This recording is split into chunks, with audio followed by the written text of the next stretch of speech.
सभी को नमस्ते, प्रणाम, सत श्री अकाल मित्रों। भगवान धन्वंतरि की कृपा से आज की क्लास आरंभ करते हैं।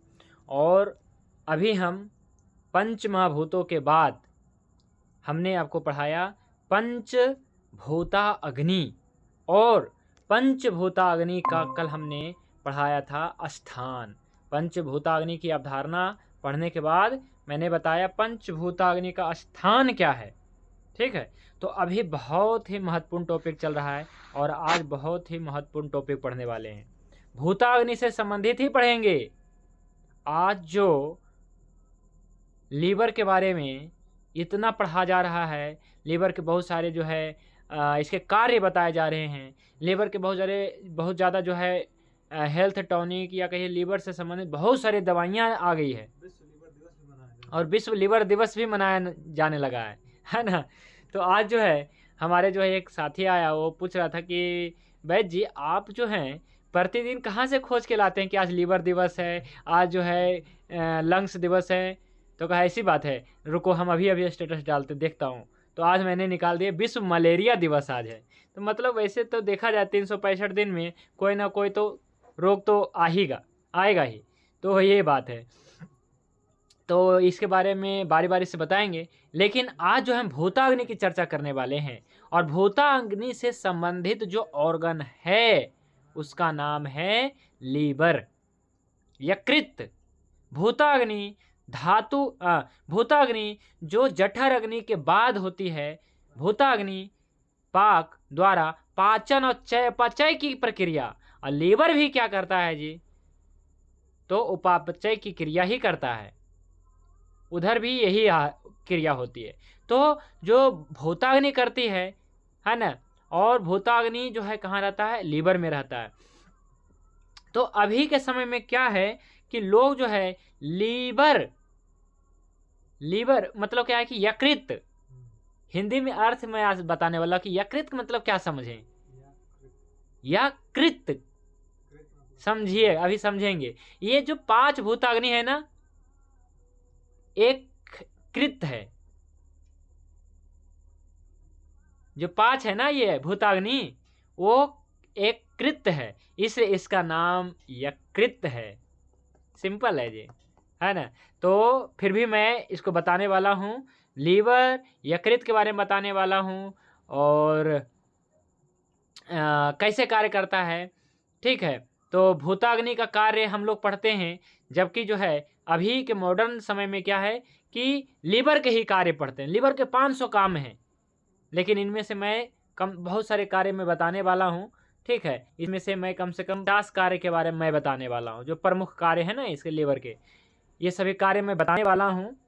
ठीक है, आयुर्वेदिक दृष्टिकोण से और साथ में मॉडर्न दृष्टिकोण से सभी के बारे में बताएंगे। इसलिए पंचमहाभूत पढ़ने के बाद अपना जो टॉपिक है मुड़ जाता है जी लीवर की तरफ, है ना। यानी कि अग्नि संस्था का अध्यक्ष जो है, अग्नि संस्था का जो डायरेक्टर है वो है लीवर। और चूंकि यहाँ पे भूताग्नि का स्थान है, ठीक है, हमने लास्ट इसलिए हमने कल जो है आपको एक और टॉपिक पढ़ाया है ना पंचमहाभूत के बाद, इसका नाम था भूताग्नि। और भूताग्नि से संबंधित हमने ये बताया कि भूताग्नि का स्थान लीवर है, यकृत है, और इसे यकृत क्यों कहते हैं, ये सारी जानकारी आज देने वाला हूँ। तो आज टॉपिक जो है यही होने वाला है, लीवर एनाटॉमी एंड फिजियोलॉजी, आप ऐसा समझ लीजिए ये टॉपिक रहेगा, है ना। इससे पहले मैंने आपको भूताग्नि शरीर क्रिया विज्ञान पढ़ा दिया है, और आज जो है लीवर एनाटॉमी और फिजियोलॉजी, थोड़ा सा एनाटॉमी मुख्य रूप से फिजियोलॉजी पढ़ाएंगे। ठीक है, क्योंकि मैं क्या है कि फिजियोलॉजी एनाटॉमी भी समझना है, लेकिन क्या है कि फिजियोलॉजी समझ में मुख्य रूप से हमें आनी चाहिए, तभी अपनी चिकित्सा हो पाएगा। ठीक है, तो चलिए क्या है कि शुरू करते हैं आज की क्लास, और लगभग सभी साथी जुड़ गए हैं लगभग। तो 1 मिनट मैं देख लूँ, क्या है कि आज काफ़ी लेट से सब आप लोग जुड़ रहे हैं, तो हमें लग रहा है कि सभी नहीं जुड़े हैं। फिर भी शुरू करते हैं लीवर एनाटॉमी एंड फिजियोलॉजी को। तो इसमें हम आपको पढ़ाएंगे कि आयुर्वेद में लीवर के बारे में क्या कहा है जी, है ना। मॉडर्न तो आप सभी जानते हैं बहुत कुछ कहा है, लेकिन आयुर्वेद ने क्या कुछ कहा है, जहाँ भी कुछ कहा है उसके बारे में मैं प्रेजेंट करूँगा। अच्छी जानकारी दिया गया है आयुर्वेद में भी, है ना, लीवर के बारे में, यकृत के बारे में। तो इसके बारे में जो है सारंगधर संहिता से, सुश्रुत संहिता से, चरक संहिता से मैं लीवर के निर्माण और लीवर के कार्य के बारे में बताने वाला हूँ। तो लीवर के बारे में जानेंगे, इसके एनाटॉमी एंड फिजियोलॉजी। तो एनाटॉमी इस प्रकार से होने वाला है, और मेन फिजियोलॉजी समझेंगे इसका जो है ना, क्या है। तो सबसे पहले ये लाइन पढ़िए कि क्या कहा गया है जी। यकृत, हाँ, वेदों में यकृत को तकीमा या यकना कहा जाता है। कुछ अन्य प्राचीन साहित्य में यकृत के लिए कालखंड, ज्योतिष, यकृत खंड, यकृत पिंड, रक्त धारा और रक्त क्षय जैसे शब्दों का उपयोग किया गया है, लेकिन आयुर्वेद में यकृत के लिए सबसे आम शब्द यकृत है, जो याहा यानी एक और कृत से बना है, जिसका शाब्दिक अर्थ करता है।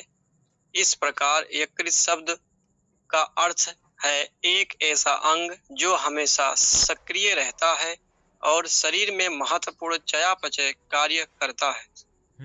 तो यही मैं बता रहा हूँ, है ना, कि यकृत क्यों कहते हैं। तो आयुर्वेद दृष्टिकोण से, भले वेदों में या फिर कहिए कि अलग अलग जो है लेखकों ने कहीं कुछ अलग अलग नाम दिया है, नाम में नहीं, लेकिन हमें यकृत के बारे में समझना है कि यकृत कहते क्यों हैं। अभी अभी मैंने बताया आपको। तो यकृत किसे कहते हैं,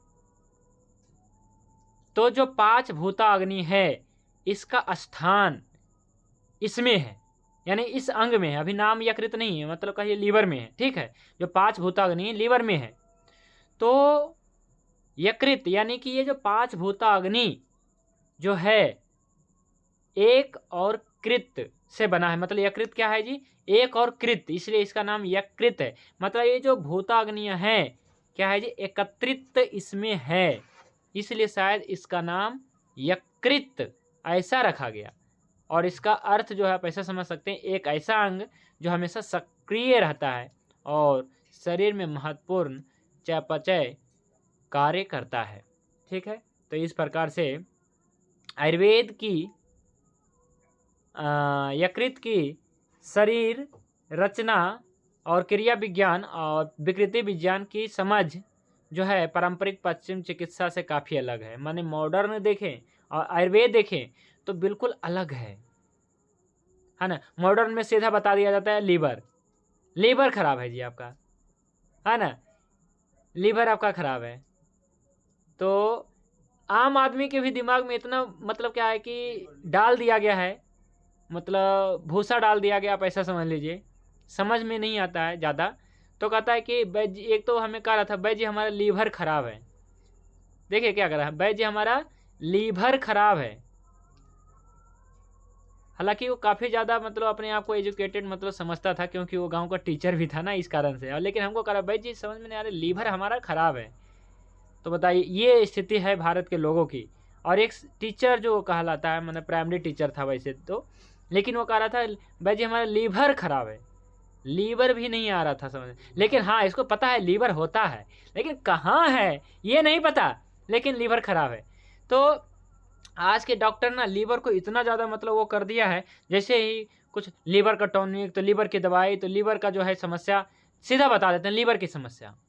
मान लीजिए कि खट्टी डकार आ रही है, उल्टी हो रही है, जी मिचली हो रही है, पेट में दर्द हो रहा है, लीवर की बीमारी है।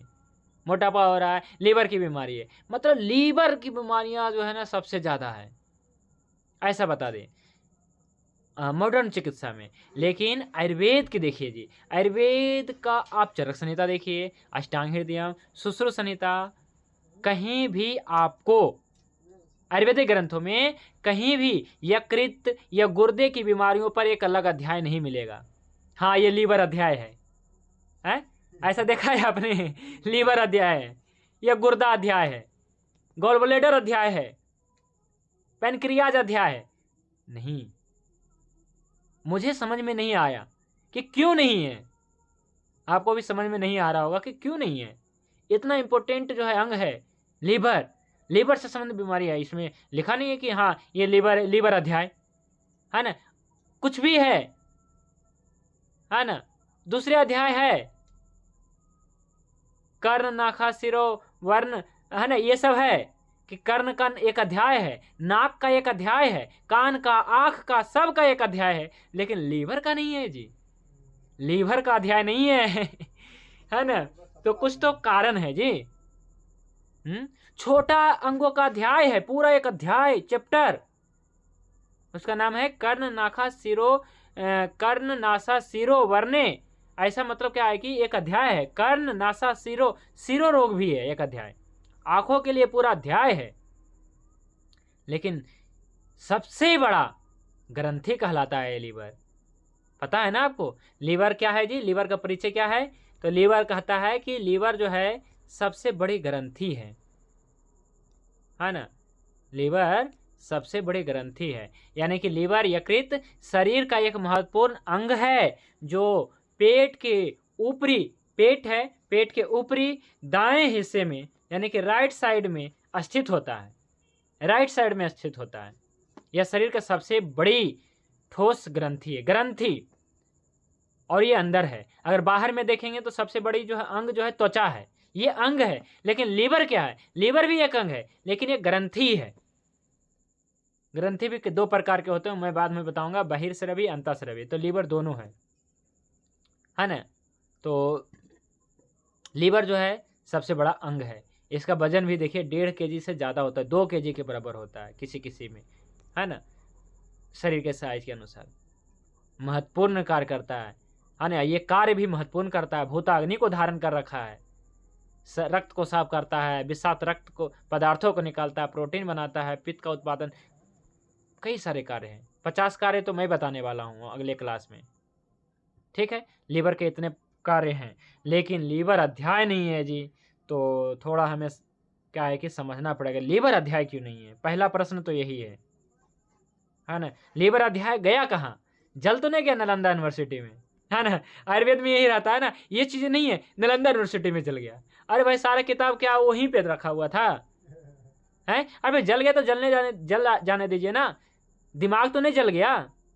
भारत में ऐसे ऐसे वैद्य हैं, मैं खुद हूँ थोड़ा, है ना, लेकिन हमने जो है अभी तक जो है 3 अध्याय याद किए हैं अष्टांग हृदय का। मैं पूरा अष्टांग हृदय याद कर रट जाऊँगा, जल जाने दीजिए, फिर से लिख दूंगा। तो ऐसा नहीं होता है कि जल गया नालंदा यूनिवर्सिटी में। हाँ, कुछ चीज़ें हैं जो जली जो दोबारा, लेकिन ये अष्टांग हृदय, चरक संहिता, सुश्रुत संहिता, ये सब भारत के वैद्यों को कंठस्थ है, कंठस्थ है। जल जाने दीजिए, फिर से लिख दिया जाएगा। तो ऐसा नहीं है कि जल गया, लेकिन क्या है कि कुछ चीज़ें हैं कि हाँ, आयुर्वेद जो भी है वो 100% नहीं है, यह तो मात्र 1% है। 100% अगर आयुर्वेद का आ जाए जान इस संसार में, तो फिर क्या है कि समझ रहे हैं क्या होगा।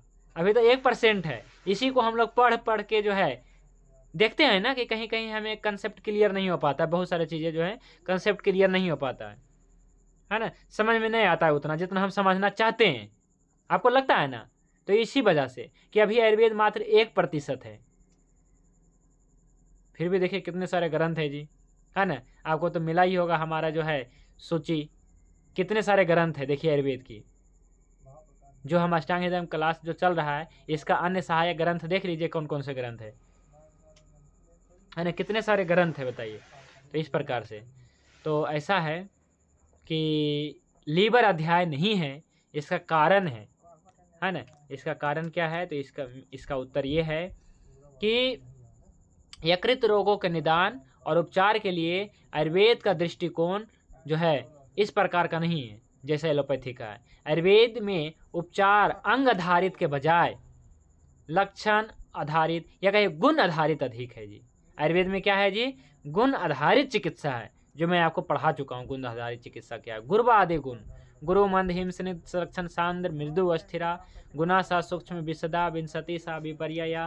तो 20 गुण हैं, आयुर्वेद के पहले ही अध्याय में लिखा है भागवत ने, ठीक है जी। तो अंग जो है आधारित नहीं है, जबकि एलोपैथी जो होता है अंग आधारित, सोनोग्राफी करता है। अच्छा, liver, kidney, lungs, spleen, abdomen, क्या क्या करते रहता है, मतलब ऑर्गन लेवल पे काम करता है। ऐसा नहीं कि आयुर्वेद नहीं करता है, आयुर्वेद भी ऑर्गन लेवल पे काम करता है, लेकिन गुण आधारित चिकित्सा। तो आयुर्वेद अंग आधारित के बजाय गुण आधारित अधिक है, गुण आधारित चिकित्सा को प्रमुखता, इसलिए हमें आयुर्वेद के ग्रंथों में यकृत और गुर्दे की बीमारियों पर एक अध्याय नहीं मिलता है। ठीक है, तो लीवर के बारे में मैं पूरा बताने वाला हूँ, हाँ ना, बल्कि रोग की अवधारणा त्रिदोष पे आधारित है, यानी वात पित्त कफ पे, यानी कि इनके गुणों पे। आए समझ में जी? इसका उत्तर मिला आपको कि क्यों नहीं है लीवर अध्याय? इसलिए लीवर अध्याय नहीं है, किडनी अध्याय नहीं है, लंग्स और गॉल ब्लैडर अध्याय नहीं है।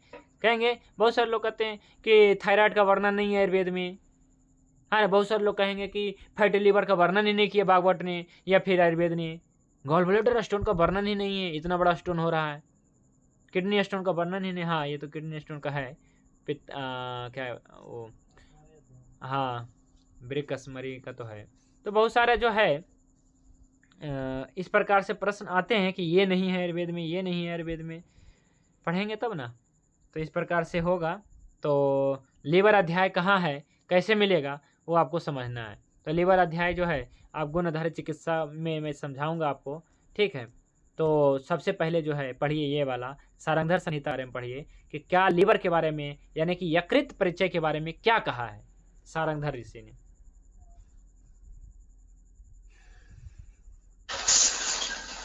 यकृत गर्भ उत्पत्ति के समय रक्त से उत्पन्न होता है और रस को रंग कर रक्त बनाने में तत्पर रहता है, क्योंकि वह रंजक पित्त का स्थान है और इसलिए वह रक्त का आश्रय माना जाता है। हाँ, तो देखिए ये बातें, यानी कि ये रेफरेंस हमने पहले ही, है ना, एक बार बताया था। यकृत परिचय सारंगधर ऋषि या सुश्रुत ऋषि या फिर कहो चरक ऋषि या फिर जो भी है आयुर्वेद के ग्रंथ है, जो इसमें कहा गया है यकृत गर्भोत्पत्ति के समय रक्त से उत्पन्न होता है, रक्त से उत्पन्न होता है और रस को रंग कर, कार्य क्या है, उत्पत्ति पहले बता दिया है, रक्त से उत्पन्न होता है ना। यकृत का निर्माण मैंने बताया था, यकृत, प्लीहा, लंग्स, स्प्लीन, सब चीज़ मैंने बताया है जी, है ना, जो जो भी रक्त से बना है। इसलिए मैंने आपको रक्त धातु में जब मैं पढ़ाया था तो उस समय मैंने बताया था कौन कौन से अंग जो है रक्त से बना है।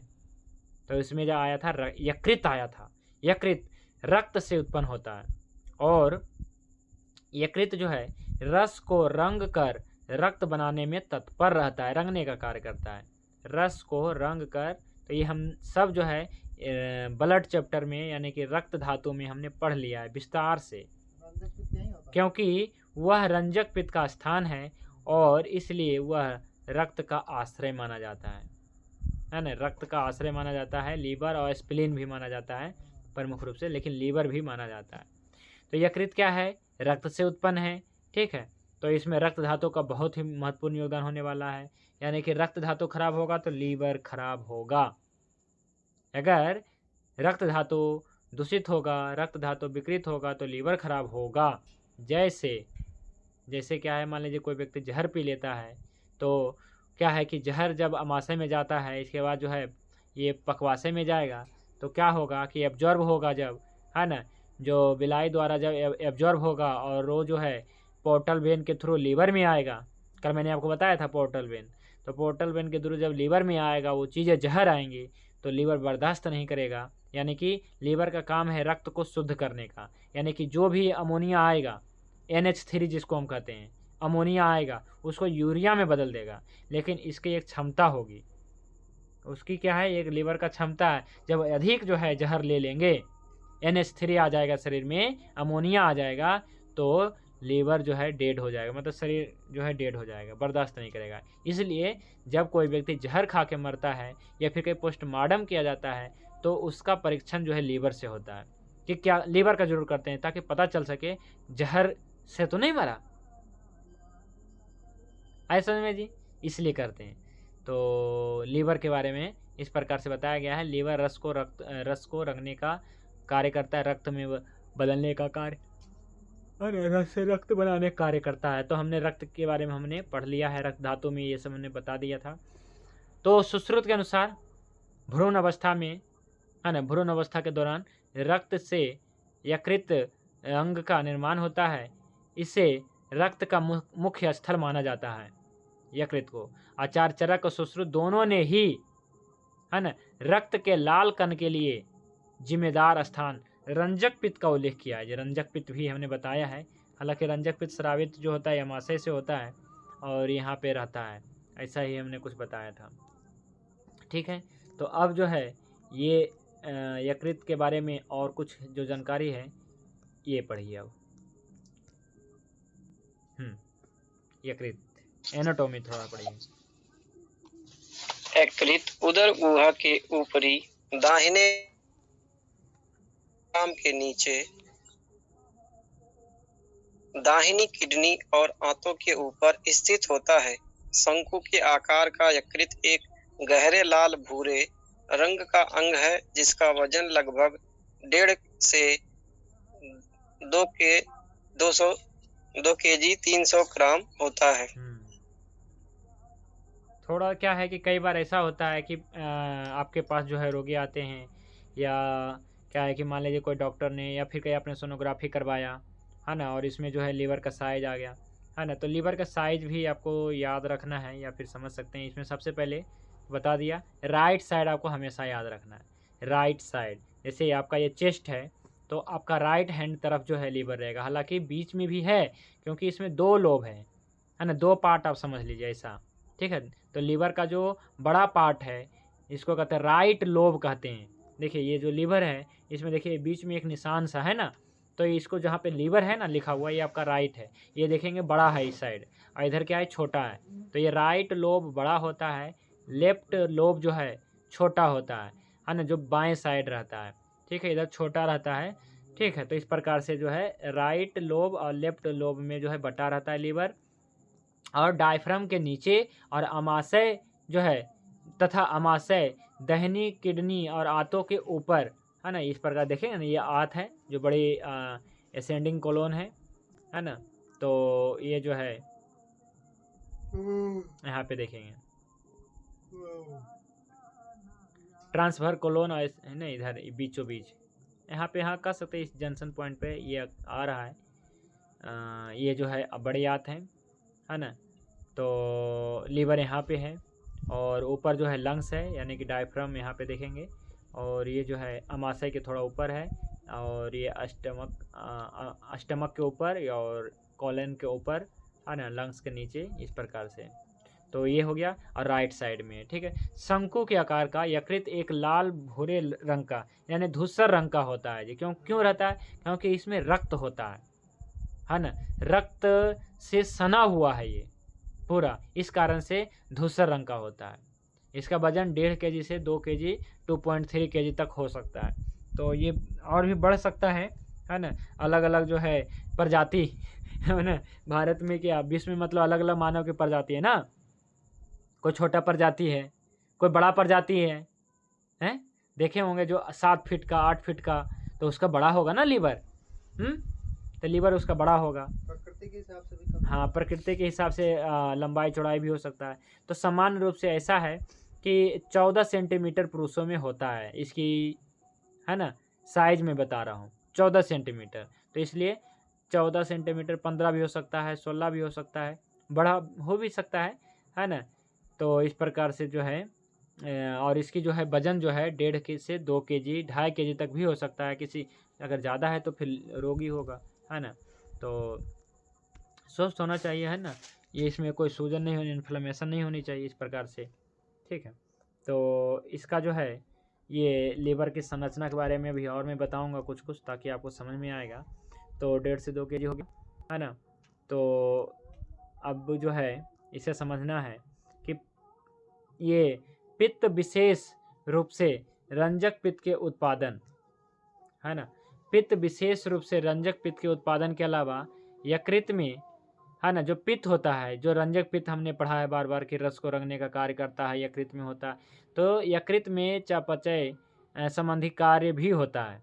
आयुर्वेद यकृत को अग्नि संबंधी कार्य के कारण एक उग्र गर्म अंग के रूप में वर्णित करता है ना। मतलब क्या है, चयापचय की क्रिया यहाँ होती है तो गर्म रहता, उग्र भी है।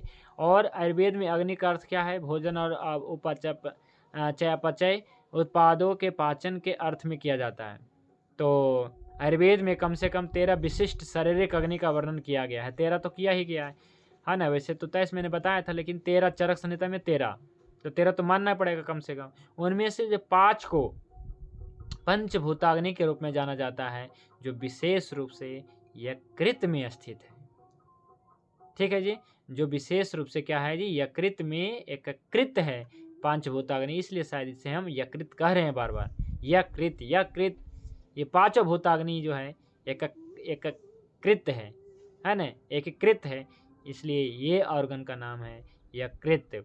कार्यात्मक रूप से क्या है कि भूताग्नि भोजन को जैविक रूप से उपयोगी पदार्थों में बदलने में जिम्मेदार है। यानी कि जो भूताग्नि का क्या कार्य है या लीवर का क्या काम है, तो ही करता है ना। लीवर का काम है आहार गुण भावों का औषधि गुण भावों में रूपांतरण।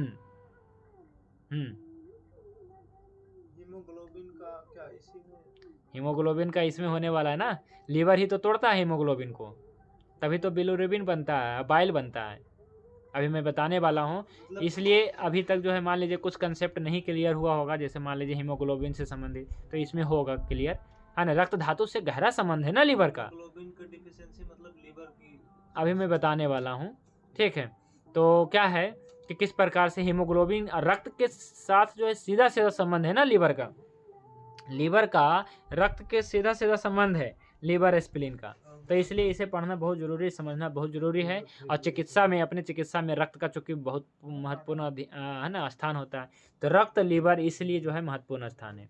ठीक है, तो कार्यात्मक रूप से क्या है, भूताग्नि भोजन को जैविक रूप से उपयोगी पदार्थों में बदलने के लिए जिम्मेदार है।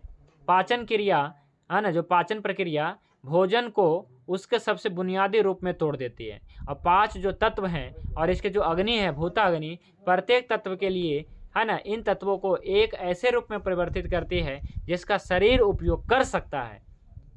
केवल ये अधिक परिष्कृत पदार्थ ही वास्तव में परिसंचरण तंत्र माध्यम से ऊतकों को उपलब्ध करवाया जाता है। देखिए, इसमें आपको जो है यही समझना है कि जो भूताग्नि है ये लीवर में रहता है ना, लीवर में रहता है। और लीवर जो कार्य करता है वो है, इसके बहुत सारे कार्य हैं। अभी तो कार्यों की चर्चा करेंगे एक एक करके, लीवर के जितने भी कार्य हैं एक एक करके चर्चा करेंगे कि रक्त के साथ क्या है, तो लीवर रक्त के साथ क्या करता है, बाइल के साथ क्या करता है, बिलिरुबिन कैसे बनता है, हीमोग्लोबिन को कैसे तोड़ता है ना, प्रोटीन, कार्बोहाइड्रेट, फैट को कैसे तोड़ता है, कैसे स्टोरेज करता है, सब चीज़ इसमें जानने वाले हैं लीवर के बारे में।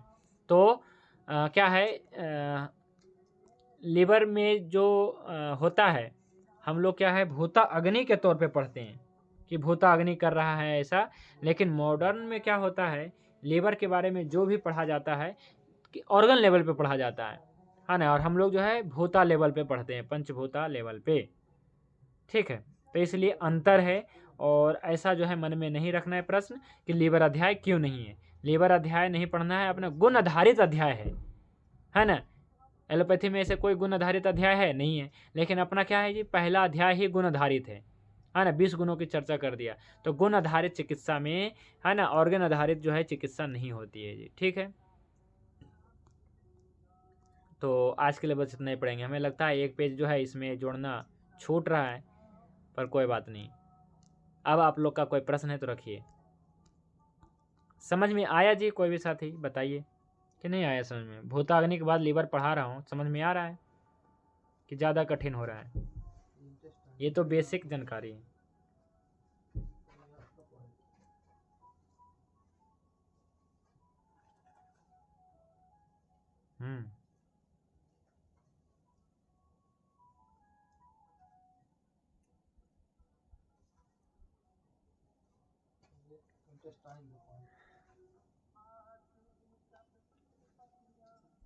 हाँ जी, बताइए, कोई भी प्रश्न है?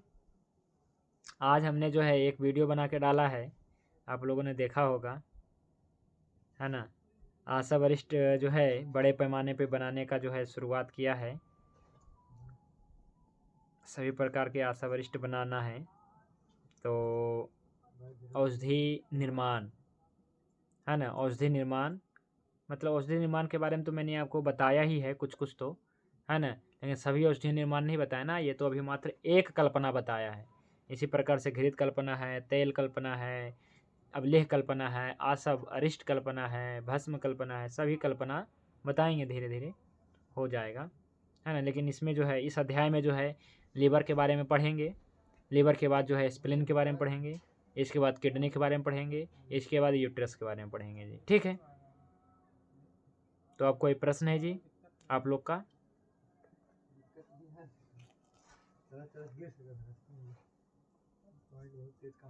वैद्य मंगल जी समझ में आ गया? अगर मंगल जी समझ लिए तो सभी समझ जाएंगे। जी गुरु जी। आ गया समझ में? इतना कमजोर समझ रहे हैं नहीं कमजोर नहीं है ना, आपके तक नहीं आया लेकिन आ गया है। और नहीं आया, देखा नहीं आया, इनको तो लगता है अब किसी को नहीं आया होगा, मतलब पूरा नहीं आया होगा, इसीलिए मैं ज़्यादा नहीं पढ़ाया आज कि समझना चाहिए, है ना। देखिए भूताग्नि पढ़ा रहे हैं ना, तो भूताग्नि लीवर में मुख्य स्थान मैंने बताया कल, है ना।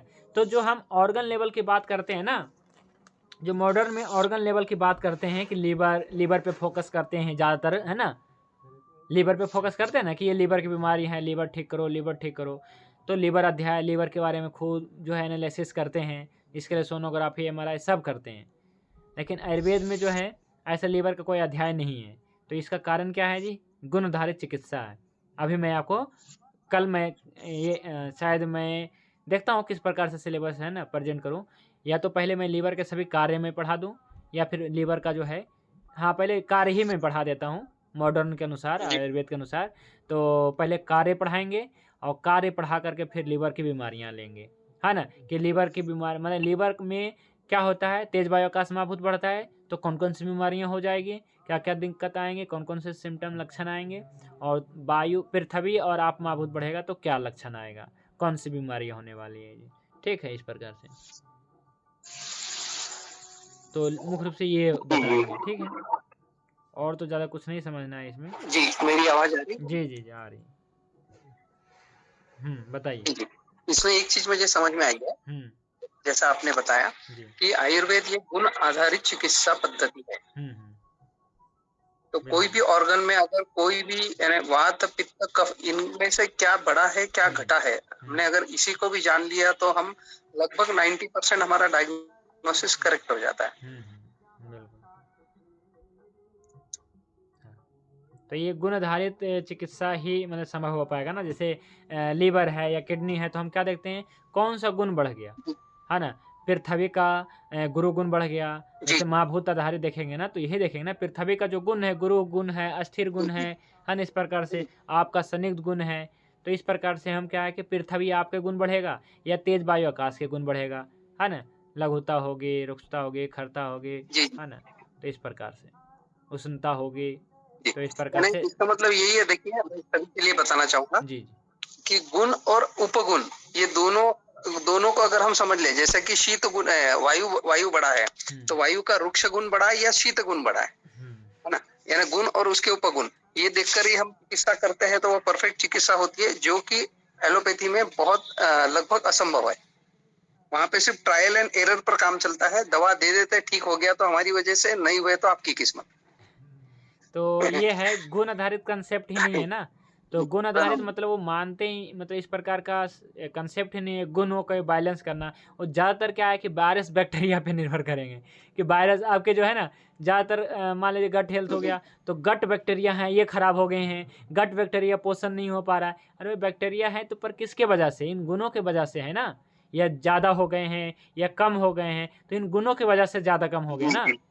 ये बात क्यों नहीं मानते हैं, है ना। अगर मान लीजिए तेज गुण बढ़ जाएगा, तेज गुण बढ़ जाने से वायरस कहाँ रहेंगे, बैक्टीरिया कहाँ रहेंगे, मर जाएंगे, खत्म हो जाएंगे। इसलिए ज्वर के बाद आप जो है क्या लेते हैं, पैरासीटामोल लेते हैं, तो ज़्यादातर गुड बैक्टीरिया मर जाते हैं, ज्वर में मर जाते हैं। लेकिन क्या है कि मान लीजिए पृथ्वी आप महाभूत बढ़ जाता है तो आप में जो है आपके जो गुड गट बैक्टीरिया हैं वो डेवलप हो जाएंगे, अच्छे जो भी हैं बढ़ जाएंगे। तो केवल वायरस बैक्टीरिया पे दिन भर कार्य करते रहते हैं।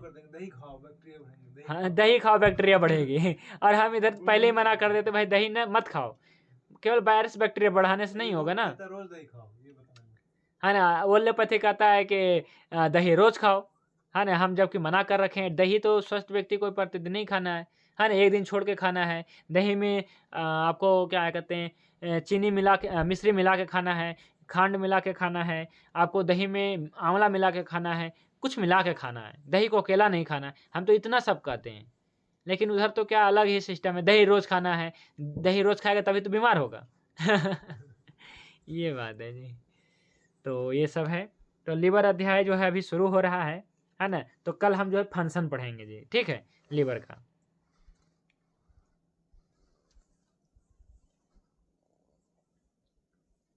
शांति पाठ। जी जी, चलिए ठीक है। तो आज के लिए बस इतना ही। थोड़ा सा आप स्टडी करिए, इसको दोबारा सुनिए। कल के क्लास जो था, है ना, भूताग्नि और ये एक दूसरे से जुड़ा हुआ है, ठीक है। अभी जो भी अभी मैं लीवर स्प्लीन पढ़ाने वाला हूँ ना, सब भूताग्नि से जुड़ा हुआ है, खास करके लीवर अंग। तो इसलिए भूताग्नि के बाद ही लीवर में पढ़ा रहा हूँ, समझिए। लीवर के बारे में मैं पहले ही बता देता तो आप समझ नहीं पाते कि लीवर का क्या भूताग्नि। तो फिर आप भूताग्नि उस समय कहते भूताग्नि क्या है, भूताग्नि क्या है, समझ नहीं पाते। तो भूताग्नि तभी आप समझ गए तो ही लीवर को आप समझ पाएंगे, क्योंकि लीवर और भूताग्नि का माने लीवर और भूताग्नि का कार्य अलग नहीं है।